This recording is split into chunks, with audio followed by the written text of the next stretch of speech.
know. I like to think that I have a really creative mind, and I really think that I have the urgency to get things done. So I feel like a lot of people have really great ideas, especially in Chicago, because that's what Chicago breeds. A lot of great ideas. It's like a lot of people can do a lot of great things, but I really try to go the extra mile to put action to the words I'm speaking. So I feel like it's the drive to it is just looking to see the possible outcome. You know, if I put out this documentary coming up, then I'll be the first person to ever put out the documentary, and I'm doing something I love. Like, this is what I love, and I'm acknowledging myself on the scene in Chicago, and I'm getting to acknowledge people about the scene in Chicago. Okay. First things first, obviously you're the owner and founder of LyricalLemonade.com. What in your mind separates Lyrical Lemonade from other music blogs out there? It's obviously a very, very competitive field. And how do you compete in that field? How do you separate yourself? Oh, that's a really good question. It's really about loyalty. So a lot of people can get up, 7, 8, even 10 posts a day, or, get a lot of product out for people to visit the website and see it.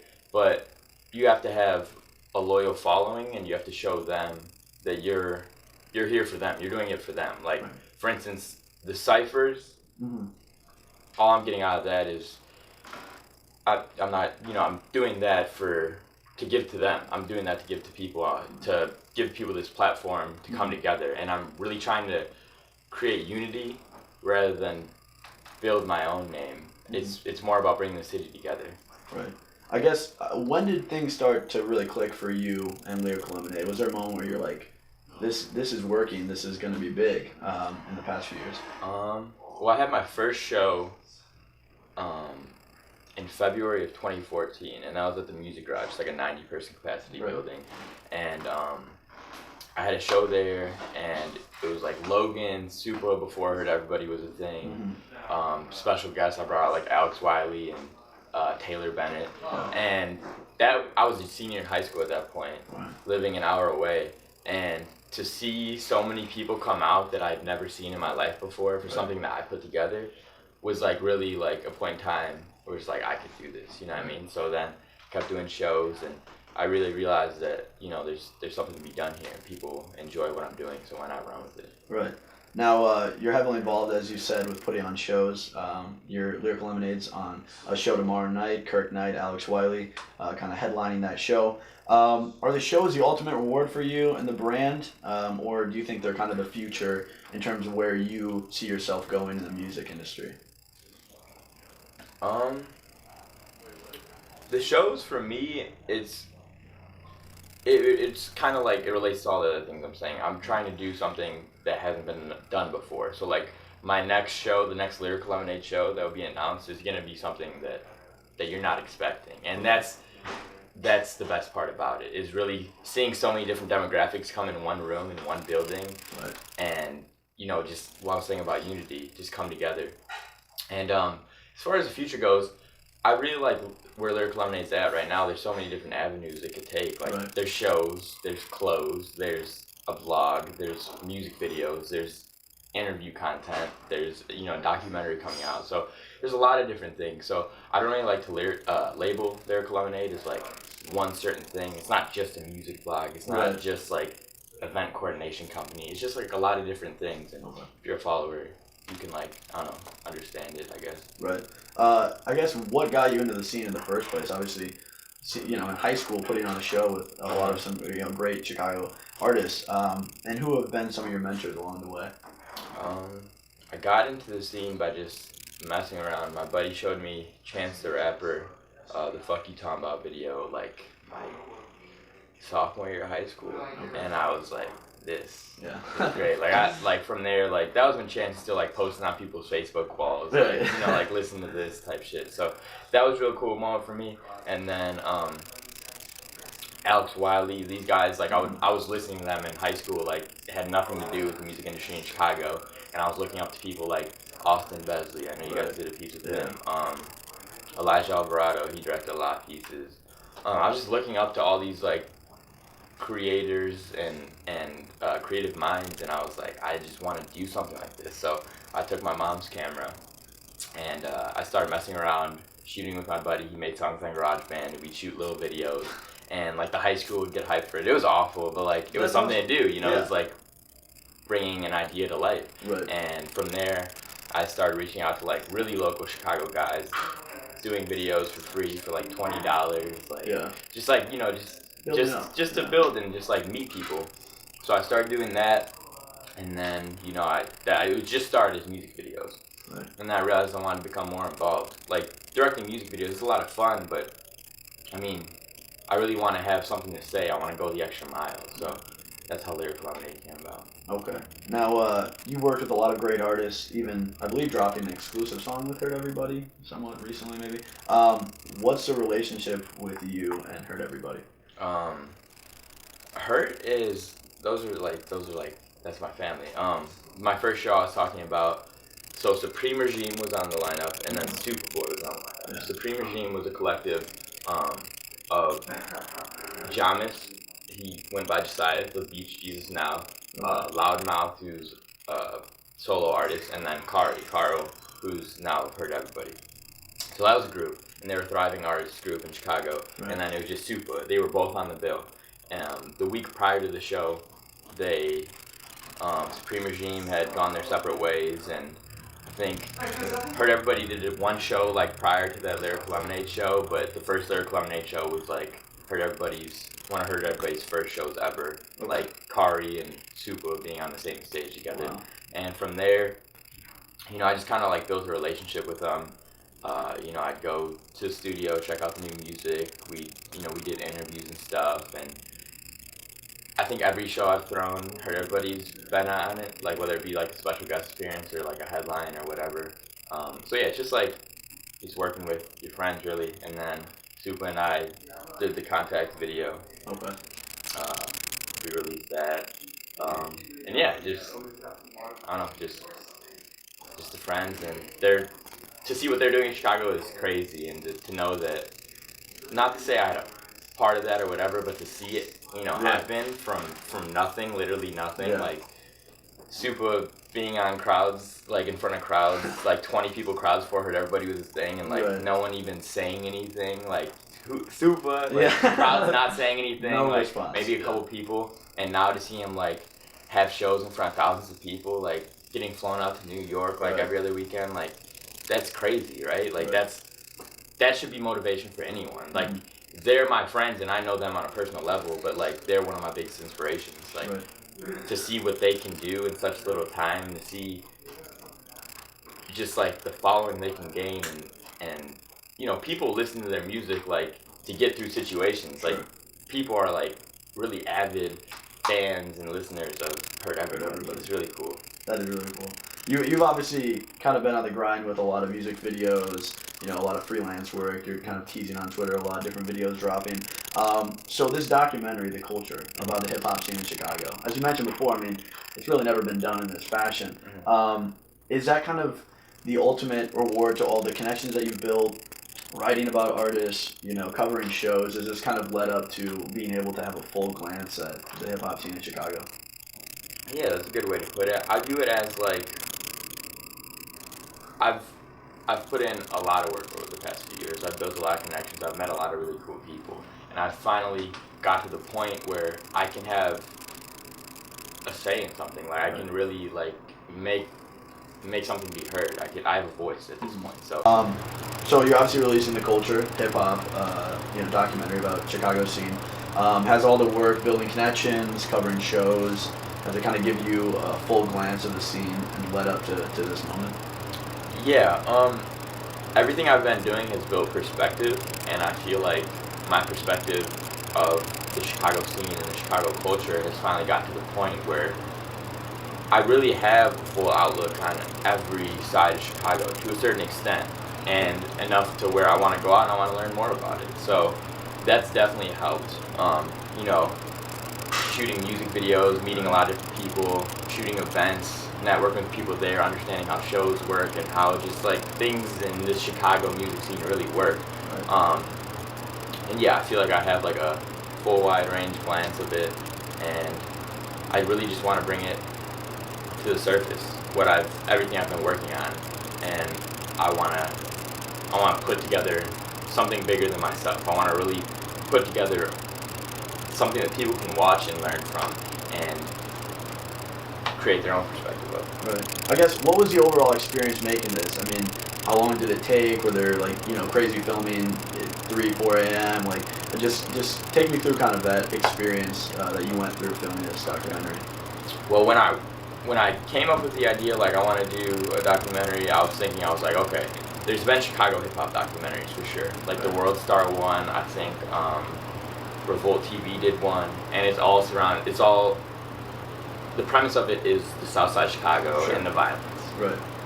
So why not make a documentary of this newfound music culture and music scene we have here, from fashion to production to videography to really everything.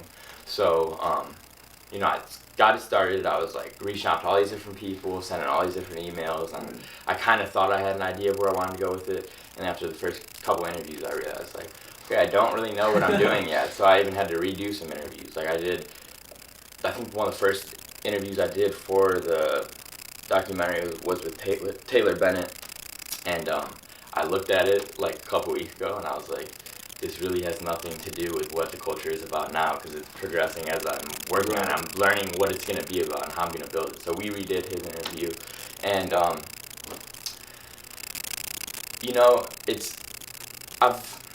the craziest thing that's happened throughout the journey of this making is I reached out to this one kid, GMEB Bands. He's like he's from the east side of Chicago, and he makes drill music.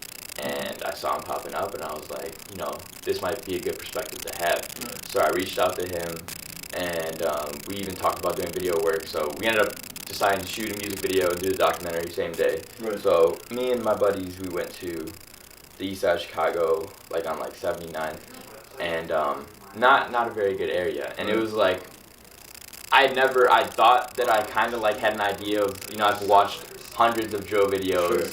Chief Keef videos, anything of that sort, and you see all the guns waving around, you see all the violence, and I understand it, like, I'll be fine. Sure, yeah. We get in the car, like, we're headed over there, he called me, he's like, it's cool, like, there's gonna be guns in it, and we're like, oh yeah, like, that's fine, like, nothing to worry about. And then we get there, and it's like, it's really like a whole new world over there, and like, people really kill people, and like, people really, that's all they have, it's like the streets. So that was something that I've always heard about, but I never got to like experience firsthand.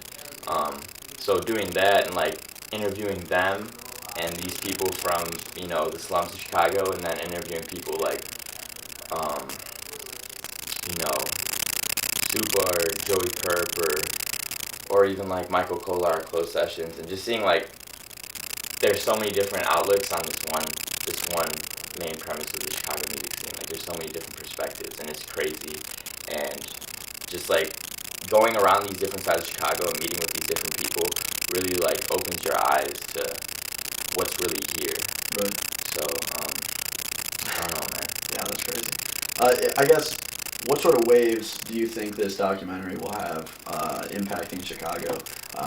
Will it give people, cities across the world, that look at Chicago in a very kind of singular lens, probably the violence or the South Side or drill and chants, obviously, will it give them kind of a new sense of the Chicago hip hop scene? Oh, absolutely. That's the goal of it, at least.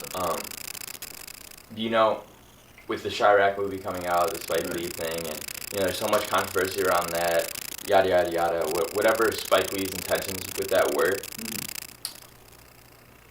that Chirac term was just fading away, and now it's back and it's thriving again.